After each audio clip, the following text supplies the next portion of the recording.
वनविभागाच्या टेकड्या डोंगरांवरची माती तर काढू दिलीच जाणार नाही, परंतु मोठ्या मोठ्या शहरांमधून इमारती तुटल्यानंतर डेब्रिज टाकण्याचं काम अतिशय मोठ्या प्रमाणामध्ये, म्हणजे मुंबईचं अहमदाबाद हायवे पालघर जिल्ह्यामध्ये, इथून मुंबईचं अटल सेतूमधून उरण पनवेलकडे, इथून ठाण्याच्या मार्गातून ऐरोली मार्गे कल्याण डोंबिवलीकडे, आणि म्हणून त्या एंट्रन्सलाच त्या ठिकाणी महसूल विभाग, वन विभाग आणि पोलीस विभाग या तिन्ही यंत्रणांचे तिथे अधिकारी रात्रंदिवस राहतील, CCTV कॅमेऱ्याच्या नजर असेल, आणि भविष्य काळामध्ये म्हणजे डेब्रिज डिस्पोजल सेंटर प्रत्येक जिल्ह्यामध्ये निर्माण करण्याची यंत्रणा सुरू झालेली आहे.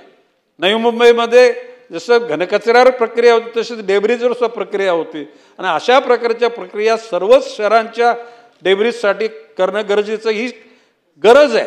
आणि ह्या गरजेकरता परंतु कुठेतरी नेऊन डेब्रिज कोणी रस्त्यावर टाकावं, वन विभागाच्या जागेवर टाकावं, हे निश्चितपणे होऊ देणार नाही. एवढे आपल्याला अध्यक्षाच्या माध्यमातून आपल्याला आश्वासित करतो.